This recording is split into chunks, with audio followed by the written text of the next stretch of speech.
कैसी होगी आपकी हथेली की रेखा? मैंने तो आज तक ऐसा प्रधानमंत्री कभी नहीं देखा। देश में ही नहीं और विदेश में भी शोहरत के झंडे गाड़ दिए, पर अडवाणी और जोशी के तो तंबू ही उगाड़ दिए। वीर गंभीर है भाषण वीर, एक बात तो हम सब जानते हैं और मनी मन शायद आप भी मानते हैं कि कोरे भाषण की बबूल से रांडों के रंडा पे नहीं कटते। अभी तो मैं आपको और भी ताने दूंगा, वैसे ही नहीं जाने दूंगा, क्योंकि आपने कहा था न खाऊंगा न खाने दूंगा। वाह।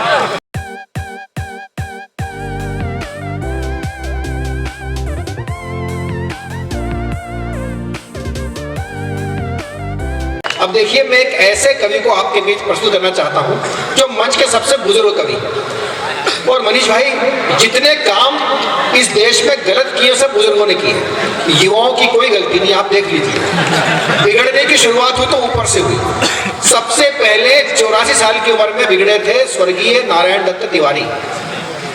उसके बाद 74 साल में बापू आसाराम, फिर 68 साल की उम्र में हमारे दिग्गी राजा, और अब हमारे नाथूराम जी की उम्र भी करीब 65-70 हो चली, 70 है, तो बड़ी अच्छी बात है।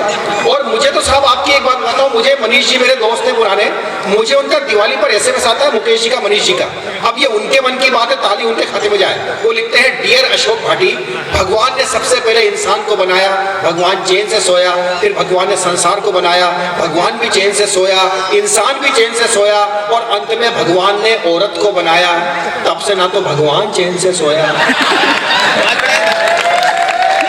और देख, कुछ लोगों की तलाश करता हूं। हमारे एक मित्र कदमे 7 फुटे, शादी करके लुटे, पत्नी मिली गुटकी, उसका नाम छुटकी। हमने कहा, मित्र सारी दुनिया तुमको अमिताभ बच्चन और भाभी को जया भादुरी कहती है, तुम्हारी खुददारी इस बात को कैसे सहती है? मित्र बोले, अशोक भाटी, तुम्हारी बात हमेशा सच्ची होती है, मुसीबत जितनी छोटी हो उतनी। ये उन्हीं लोगों ने बोला है, और ताली बजाइए जिनको ये वाला मामला मिला है। मैं उन्हीं लोगों की तलाश कर रहा था। उधर रामचरितमानस में बहुत पहले कह गए गोस्वामी तुलसीदास, ढोल गंवार शुद्ध पशु नारी। इस बात को अच्छी तरह समझ गए थे अटल बिहारी। और अटल जी की बात चली तो मुझे एक शेपक याद आता है। इसमें 3 बातें मेरी हैं और एक शेपक मैंने मुंबई के एक कवि से उधार लिया है, उनका नाम भी अटल जी है। जैसे अटल जी में और मुझ में कुछ समानता है, नाम और सरनेम, AB यानी अटल बिहारी, AB यानी अशोक भाटी, पहली समानता। दूसरी समानता, वो कवि मैं कवि। तीसरी समानता, वो कुंवारे मैं भूतपूर्व कुंवारा। और चौथी समानता, टक्कर की लगे तो टक्कर का प्यार और ताली मिले। अटल बिहारी वाजपेयी जब जब उज्जैन आते थे तो मेरे घर नहीं आते थे, और मैं भी जब जब दिल्ली जाता था। और हमारे पूर्व मोहम्मद अब्दुल कलाम, उनका तो कोई जब ही नहीं था काम, वो इस चौपाई को इस तरह पढ़ते थे, ढोल गंवार शुद्ध पशु नारी, परमाणु बम से भी भारी। और सब आपकी ताली बजी, ढाका छिटपुटाई। मैं 2 पंक्तियों पढ़ता हूं जो हास्य की नहीं है, गंभीर पंक्ति है, धार्मिक पंक्ति है। इन पर जिन जिन की ताली बजेगी उनकी ताली लेकर भगवान महाकाल के चरणों में रख दूंगा। कि झालावाड़ के बहुत कविता प्रेमी लोगों की तालियां हैं, भगवान महाकाल आप इन सबकी मनोकामना पूरी करना। तो मेरी 2 पंक्ति समाप्त होते ही जिनकी ताली बजेगी और दिखेगी ताली बजती हुई, उनकी मनोकामना पूरी होगी। आप सबसे खास जो कुर्सी बैठे हैं उनकी ताली पहले चाहता हूं ताकि लोग इनका अनुकरण कर सके, मनोकामना पूरी कर सके। फिर भी सारे कुंवारे और कुंवारी सुखी हैं, ये बात हम आपको बताएं। जो जो अपनी पत्नी से दुखी है, जोरदार ताली बजाएं।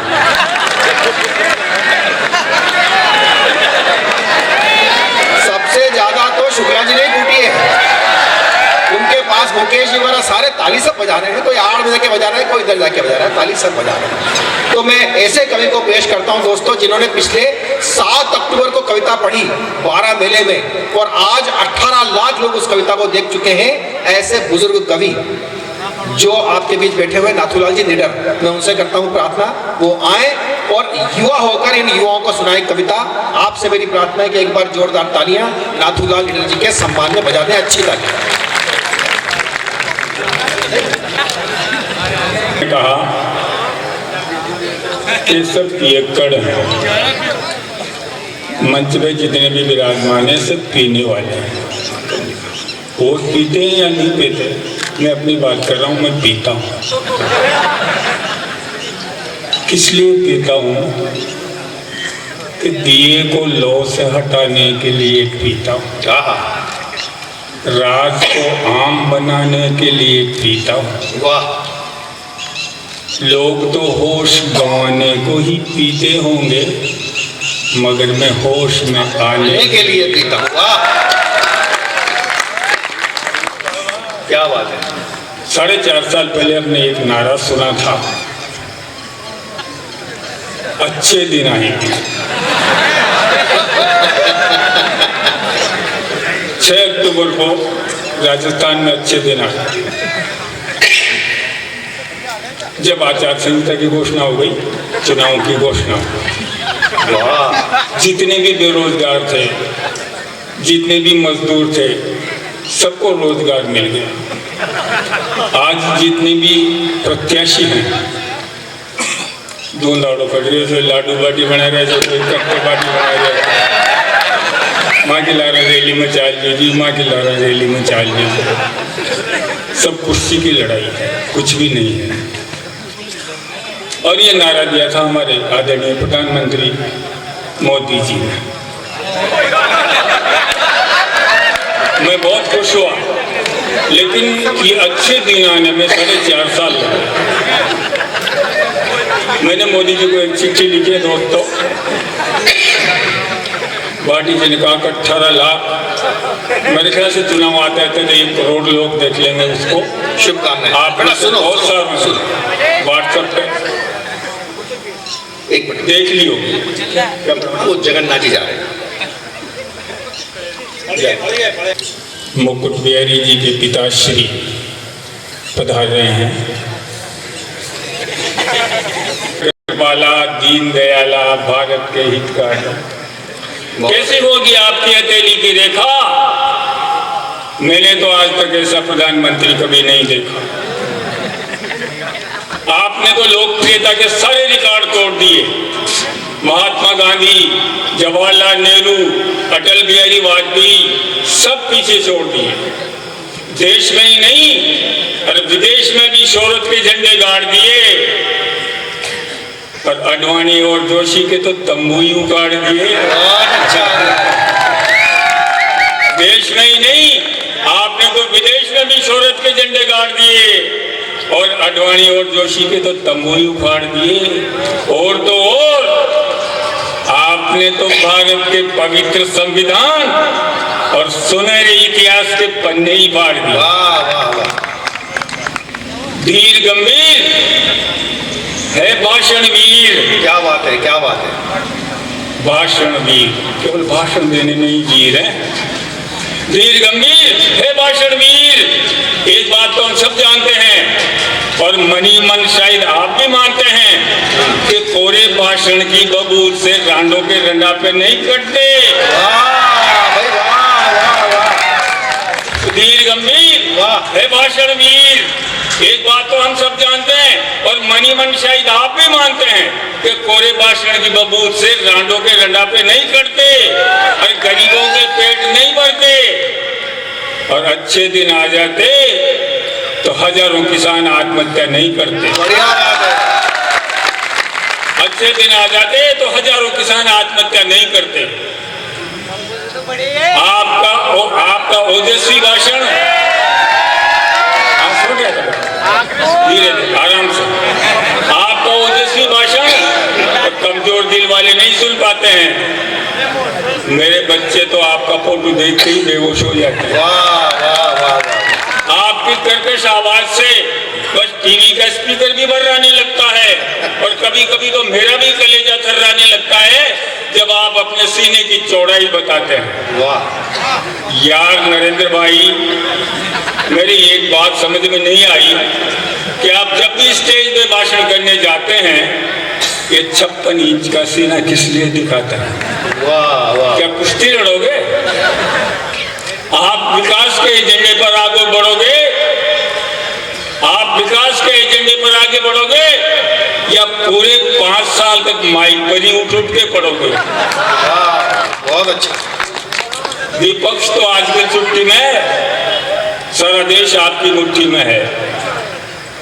खूब सैर सपाटे करो, जूडो करो, कराटे करो, यहाँ रहो या अमेरिका जाओ, लेकिन माए बाप ये तो बताओ वो 15 लाख रुपए कब दोगे? जूडो करो या कराटे करो, लेकिन माए बाप ये तो बताओ वो 15 लाख रुपए कब दोगे? दोगे या नहीं दोगे? दोगे या नहीं दोगे? आप जनता की परवाह मत करो, लेकिन ऊपर वाले से तो डरो। अरे बेईमानी भी करो तो ईमानदारी से करो। क्या बात है। बेईमानी भी करो तो ईमानदारी से करो, मूल नहीं तो ब्याज ही दे दो। अरे ब्याज भी नहीं तो कृपा निदान 1-1 किलो प्याज ही दे दो। बहुत अच्छा है। हम तो 2 रोटी प्याज से ही खा लेंगे, रात बिता लेंगे और अगले दिन उठ के ही आपके गुण गा लेंगे। वाह भाई वाह। कुछ आखिरी 4 पंक्तियां हैं। हम तो बोलो, अभी तो मैं आपको और भी ताने दूंगा, वैसे ही नहीं जाने दूंगा, क्योंकि आपने कहा था न खाऊंगा न खाने दूंगा। वाह वाह भाई वाह। 2G स्पेक्ट्रम, कोलगेट जैसे घोटाले चुनाव के समय आपने बार बार उछाले और आज भी उन घोटालों पर देश में ही नहीं विदेश में भी खूब बोलते हो, लेकिन व्यापम और ललित गेट पर मुंह भी नहीं खोलते हो। भाई वाह, क्या बात है कि व्यापम और ललित गेट पर मुंह भी नहीं खोलते हो। आखिरी 4 पंक्तियां हैं।